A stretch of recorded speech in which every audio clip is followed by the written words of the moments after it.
Napansin mo ba to? Kapag masyado kang mabait, inaabuso ka. Kapag nagpapakatotoo ka, pinapalabas kang mahina. At kapag tahimik ka lang, iniisip ng iba, wala kang alam. Sa totoo lang, may mga ugali tayong akala natin nakakatulong sa image natin.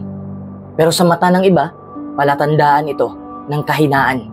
At kung sawa ka na sa pakiramdam na parang hindi ka rin makuha ng seryosong respeto kahit anong gawin mo, baka kailangan mo nang bitawan ang 8 ugaling to. Kasi tandaan mo, hindi mo kailangan maging agresibo para ituring kang malakas. Pero kailangan mong tanggalin ang mga ugaling nagpapababa sa'yo. Kahit hindi mo ito agad napapansin. Handa ka na bang malaman kung ano-ano yon? Pag-usapan natin yan. Number 1, pagtatago ng totoong damdamin. Ayos lang ako. Ilang beses mo na bang sinabi yan, kahit sa totoo lang, wasak ka na sa loob? Aminin natin, lahat tayo, minsan o madalas, nagtatago ng totoong nararamdaman.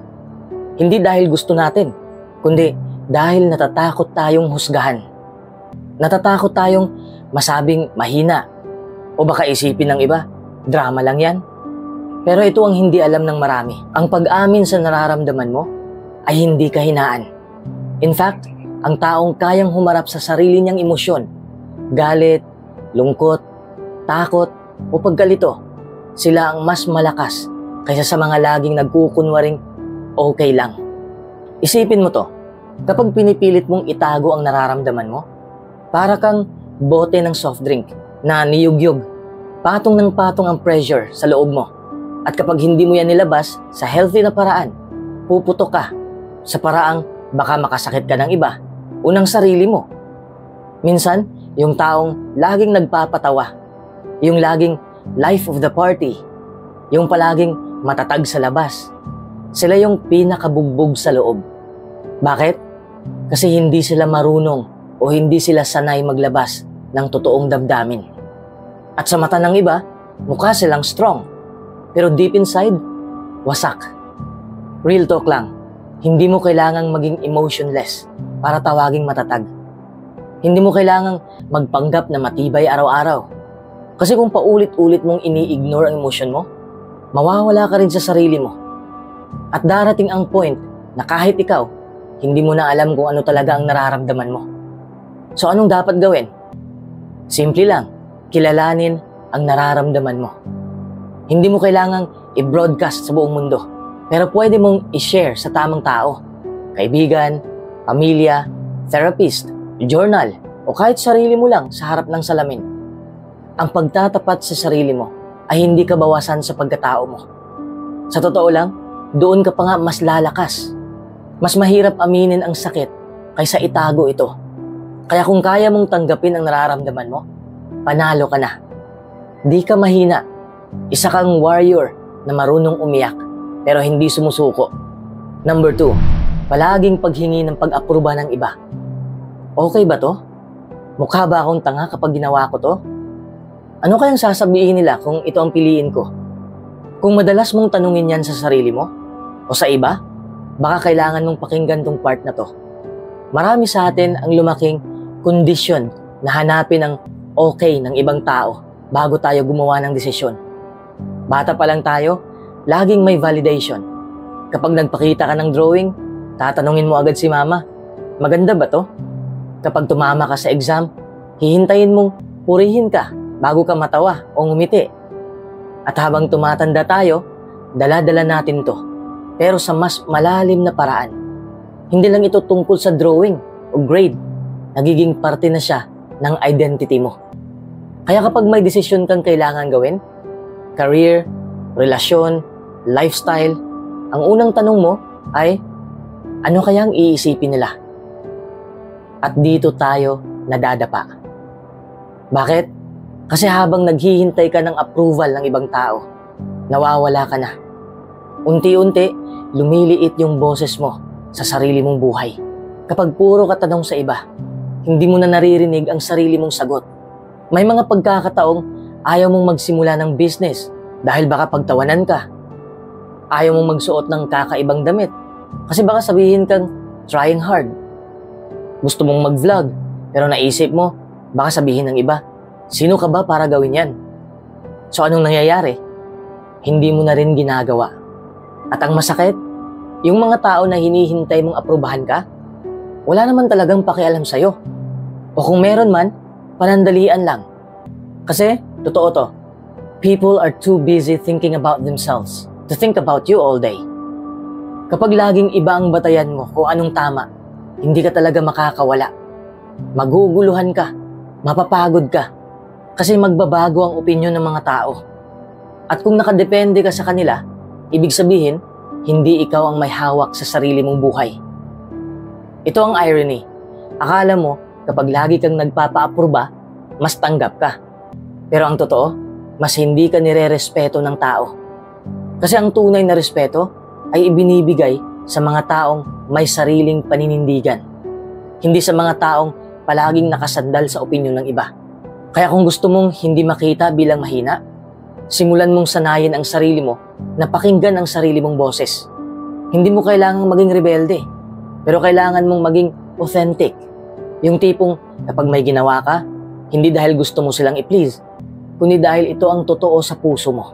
At tandaan, hindi mo kailangan ng basbas ng iba para mabuhay ng buo. Number 3, paghahanap ng paawa. Aminin natin, lahat tayo minsan naging pa-victim. Lahat tayo dumaan sa phase na gusto nating marinig ng iba ang kwento natin. Yung hirap, yung sakit, yung grabe yung pinagdaanan ko. Kasi totoo naman, minsan gusto lang natin ng karamay. Gusto lang natin ng taong makikinig.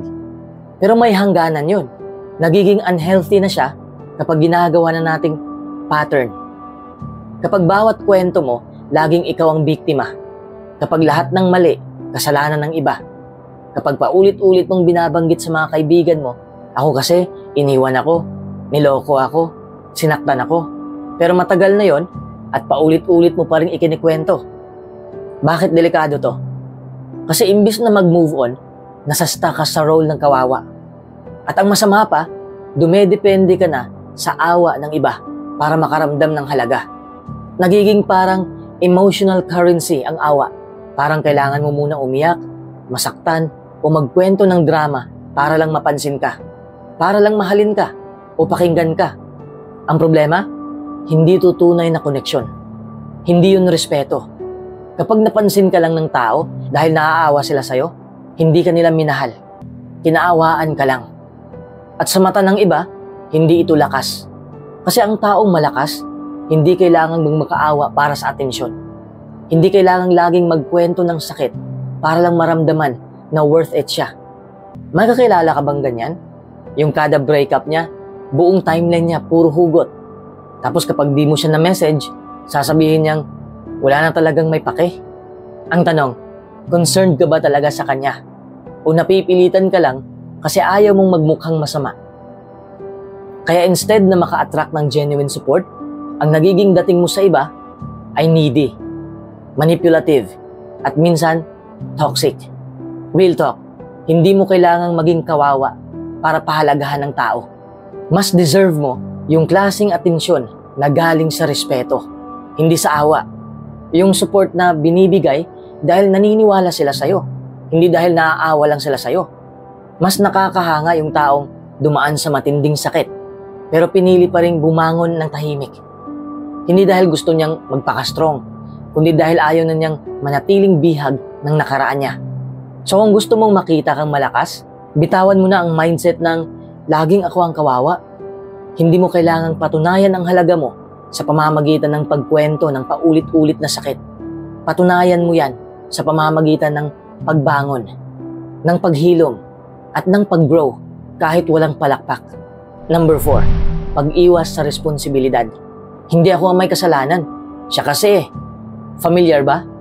Isa ito sa mga pinaka-common pero pinaka-underrated na sinyalis ng kahinaan.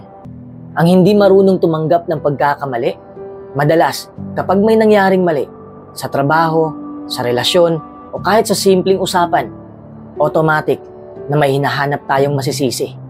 Kasi siya ang nagsimula. Hindi ko naman ginusto yun Nadala lang ako. Wala kasi silang ginawa. Ako patuloy ang nasisi. Sa unang tingin, parang natural lang ito. Defense mechanism nga naman. Pero kung paulit-ulit na ganito ang ugali mo, hindi mo namamalayang nawawala ang kontrol mo sa buhay mo. Think about it. Paano mo mababago ang isang bagay na ayaw mong akuin? Kapag hindi mo tinatanggap ang pagkakamali mo, sinasabi mong wala kang power para baguhin ang sitwasyon. Parang sinasabi mong biktima ka lagi ng sitwasyon, ng ibang tao, ng pagkakataon. At kapag ganyan ang mindset mo, hindi ka magle-level up sa buhay. May kaibigan ka bang laging may excuse? Yung laging late. Tapos ang dahilan, traffic kasi. Pero araw-araw naman ganun. Hindi na siya gumagawa ng paraan kasi para sa kanya, laging may ibang dapat sisihin. Ganyan ang taong laging iniiwasan ang responsibilidad. Hindi na siya nag-i-improve. On the flip side, ang mga taong may accountability, kahit hindi sila perfect, mas pinapahalagahan ng iba. Kapag marunong kang magsabing, oo, ako yun, mali ako, pasensya na, babawi ako. Ang dating mo, hindi mahina, kundi mature. Hindi ka mukhang kawawa, kundi may paninindigan. Real talk, kung gusto mong respetuhin ka ng ibang tao, hindi mo kailangang magpanggap na laging tama. Kailangan mo lang maging totoo at marunong managot. Kasi sa totoo lang, hindi ka magiging tunay na malakas hanggat hindi mo kayang tumanggap ng sariling pagkukulang. Kaya kung gusto mong hindi makita ng ibang tao na mahina ka, simulan mong akuin ang mga bahagi ng buhay mo na dati ay ayaw mong harapin. Dahil sa oras na harapin mo yan, doon ka nagsisimulang maging malakas. Number 5, palaging pagpaparaya kahit ikaw ang nasasaktan. Alam mo yung pakiramdam na ikaw na nga yung laging nagbibigay, ikaw pa rin yung naiipit sa dulo. Yung tipong kahit mali na, ikaw pa rin yung nagsusorry. Kahit sobra ka nang nasasaktan, tinitiis mo pa rin kasi ayaw mong may masaktan na iba. Oo, mabait kang tao, mapagparaya, marunong umunawa. Pero tanong ko lang, hanggang kailan mo pipiliing unahin ang damdamin ng iba kaysa sa sarili mo?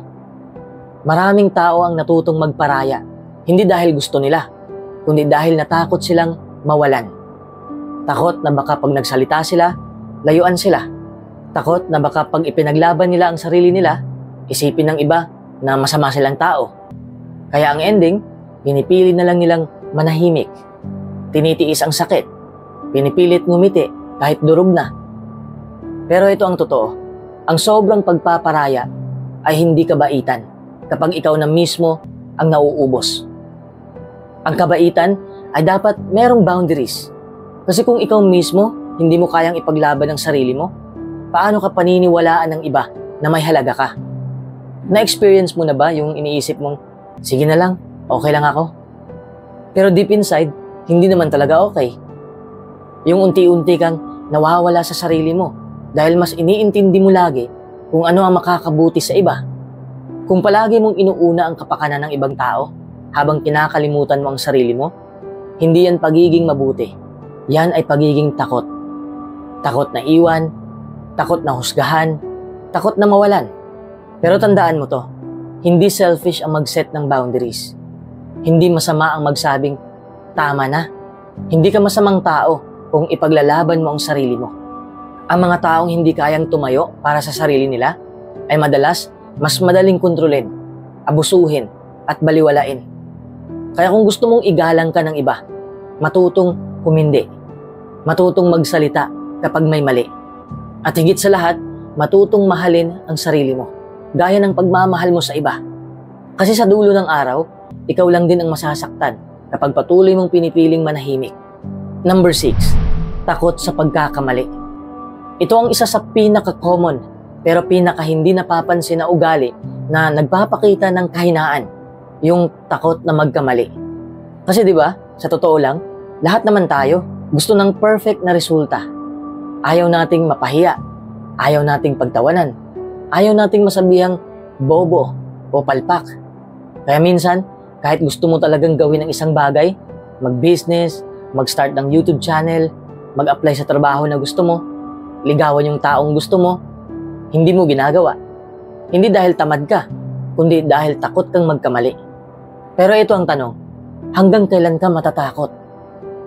Hanggang kailan ka maghihintay ng perfect timing na wala namang dumarating. Ang pagkakamali ay hindi kabawasan sa pagkatao mo. Sa katunayan, ito ang nagpapanday sa'yo para tumibay. Yung mga taong malalakas, hindi sila malakas dahil hindi sila nagkakamali. Malakas sila kasi marami na silang pagkakamaling pinagdaanan at tinanggap nila yon. Kumbaga, sa larong video game, hindi ka pwedeng mag-level up kung hindi ka muna matatalo. Kailangan mong ulit-ulitin ang stage, matalo sa boss fight, para matutunan mo ang tamang timing, tamang galaw, tamang strategy. Ganon din sa buhay. Maraming tao ang nabubuhay sa what if. What if sinubukan ko? What if hindi ko pinakinggan yung takot ko? What if naging matapang lang ako kahit saglit? Pero hindi na natin yan malalaman kasi pinili nating hindi subukan. Pinili nating manatiling ligtas. Pero tandaan mo, ang pagiging safe, hindi ibig sabihin successful. Ang totoong kahinaan ay hindi ang pagkakamali. Ang totoong kahinaan ay yung takot mong magkamali na siya ring pumipigil sa'yo para maging kung sino ka dapat maging. Kung gusto mong itigil ang mindset na mahina ako kapag nagkamali ako, subukan mong tanungin ang sarili mo, kung hindi ako matakot ngayon, ano kaya ang magagawa ko? At doon magsisimula ang tunay mong lakas.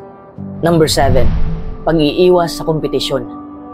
Alam mo yung feeling na kapag may pa-contest, may paligsahan sa school, sa trabaho, o kahit simpleng usapan lang ng achievements, parang bigla kang natahimik, umatras, o nagkunwaring wala kang pake. Hindi dahil hindi mo kaya, kundi dahil ayaw mo lang talagang mapahiya. O baka natatakot kang maikumpara. Maraming tao ang iniisip na low-key lang ako, o ayoko ng gulo, kaya iniiwasan nila ang kompetisyon. Pero kung tutuusin, madalas hindi ito pagiging peaceful, kundi pagiging takot. Takot matalo, takot mapansin, takot makita ng ibang tao ang kakulangan mo.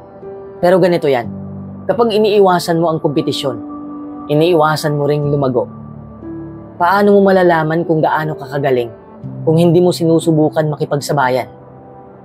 Paano mo madidiscover ang potential mo kung lagi kang umaatras kapag may pagkakataon na patunayan ang sarili mo? Halimbawa, sa school, may pa-speech contest. Marunong ka naman magsalita, pero dahil may isang kaklase kang magaling, nag-back out ka na agad. Sa office, may promo para sa leadership role. May experience ka naman, pero naisip mong, baka di ako piliin, kaya hindi ka na nag-apply. Akala natin, nakakaiwas tayo sa stress at pressure. Pero ang totoo, nawawalan tayo ng oportunidad. Nawawala yung chance na ma-prove natin sa sarili natin na kaya pala natin. Ang kompetisyon ay hindi tungkol sa pagtalon sa taas ng ibang tao. Ito ay tungkol sa pag-abot mo sa pinaka-best na version ng sarili mo. Ang mga tao kasing malalakas, hindi sila natatakot sa mas magaling sa kanila. Hinahayaan nilang maging inspirasyon ito, hindi intimidation. At ito pa, kung hindi ka lalaban, laging merong ibang lalaban at sila ang makakakuha ng slot na dapat sana para sa'yo. Hindi mo kailangang talunin ang lahat, pero kailangan mong patunayan sa sarili mo na kaya mong sumabay. Kahit minsan, kahit natatalo ka. Dahil doon ka nagiging matatag. Doon mo pinapanday ang tunay na lakas. So kung ayaw mong makita kang mahina, tigilan mo na ang pag-iiwas sa kompetisyon. Hindi ito tungkol sa pagalingan. Ito ay tungkol sa paglago. Ang tunay na malakas, yun yung kayang tumayo sa harap ng marami at sabihin, nandito ako, lalaban ako. Kahit matalo, matututo. Number 8, pagpapanggap na laging malakas. Alam mo yung mga taong parang walang pake sa problema? Yung kahit anong dagok ng buhay, parang wala lang. Yung tipong, ako pa ba? Sanay na ako dyan. Pero sa totoo lang, sa likod ng mga salitang yan, may tinatago. At yun ay, takot na matawag na mahina. At baka, isa ka rin sa kanila. Kasi sa totoo lang, maraming Pilipino ang lumaki sa mindset na dapat matibay ka. Huwag kang iiyak, lalo na kung lalaki ka. Sa bahay pa lang, sinasabihan na tayo ng mga linyang, tigilan mo yung kaartihan mo. O, huwag kang maging pabigat. Kaya nadadala natin ito pagtanda. Kaya ngayon, kahit punong-puno ka na, pinipili mo pa rin ngumiti. Kahit parang gumuho ka na sa dami ng iniisip mo, sinasabi mo pa rin sa sarili mong, kaya ko to, dapat kayanin ko. Pero ito ang tanong, bakit natin kailangang magpanggap na malakas palagi? Madalas, ginagawa natin yan para protektahan ang sarili natin. Sa hiya, sa judgment, o sa tingin ng ibang tao. Ayaw natin na isipin ng iba na mahina tayo. Kasi feeling natin, kapag mahina ka, hindi ka nakapanipaniwala, hindi ka nakagalang-galang, o baka iwanan ka lang nila. Pero ito ang dapat mong malaman. Ang pagpapanggap na malakas ay hindi lakas. Isa yang maskara.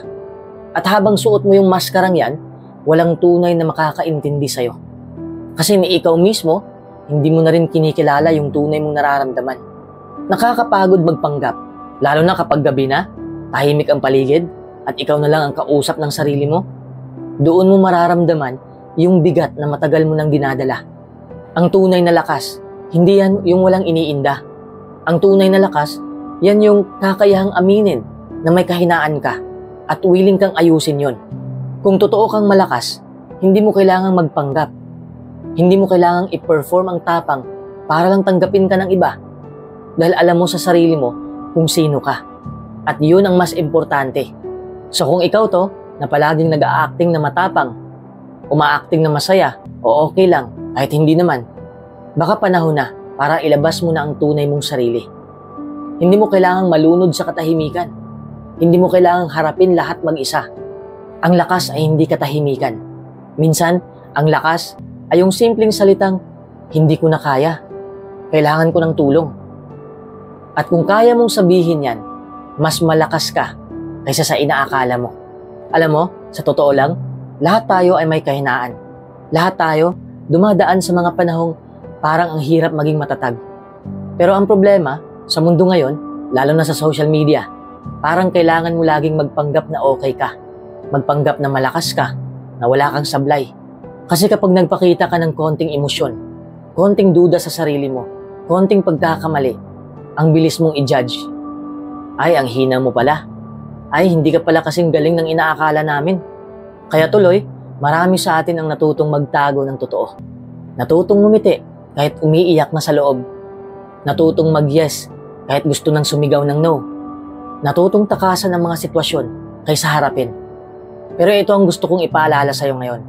Hindi mo kailangang patunayan sa mundo na malakas ka. Kailangan mo lang patunayan sa sarili mo na hindi ka susuko. Ang tunay na lakas, hindi yan nakikita sa big muscles, sa matigas na mukha, o sa kapal ng boses. Nakikita yan sa tahimik na pagbangon tuwing bumabagsak ka. Sa pag-amin ng pagkakamali kahit nakakahiya. Sa kakayahang humingi ng tawad at sa tapang na magpatawad. Sa pagtanggap ng totoo mong nararamdaman kahit hindi ito maganda. Kapag iniiwasan mo ang mga ugaling nagpapakita ng takot, insecurities, at pagdepende sa validation ng iba, unti-unti kang nagiging mas matatag, mas totoo, mas buo, at doon ka mas nire-respeto ng tao. Hindi dahil sa galing mo, kundi dahil sa katatagan mo kahit sa panahon ng kahinaan. Kaya kung ayaw mong makita kang mahina, hindi mo kailangang magpanggap na malakas. Ang kailangan mo lang, magdesisyon araw-araw na maging totoo at matatag kahit pa unti-unti. Lahat tayo may mga insecurities, may mga moments na parang gusto na lang nating sumuko o magtago o magkunwaring okay lang kahit hindi naman talaga. Pero ito ang gusto kong ipaalala sa iyo ngayon. Ang pagiging totoo sa sarili mo ay hindi kahinaan. Ang pag-amin na may kailangan ka pang baguhin ay hindi kabawasan sa pagkatao mo. Sa katunayan, doon nagsisimula ang totoong lakas. Kung isa ka sa mga taong minsan nararamdaman mong parang hindi sapat, parang palaging kulang, o parang kailangan mong magpanggap para lang tanggapin ka ng iba, this is your sign. Hindi mo kailangang dalhin lahat mag-isa. Hindi mo kailangang maging perpekto. Ang kailangan mo lang ay magsimulang alisin ang mga ugaling hindi na makakatulong sa'yo, unti-unti, araw-araw. Kasi tandaan mo, ang tunay na respeto ng tao, hindi mo makukuha sa pagpapanggap. Nakukuha mo yan sa paninindigan, sa authenticity, at sa growth. Kaya kung may natutunan ka sa video na to, i-comment mo sa baba yung ugali na gusto mong unahin baguhin.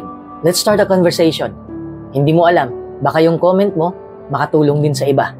At kung gusto mo pa ng content na mas tumatalakay sa ganitong mga real talk topics about mindset, confidence, personal growth, make sure to like, subscribe, at i-turn on yung notification bell para hindi ka mahuli sa mga susunod nating videos.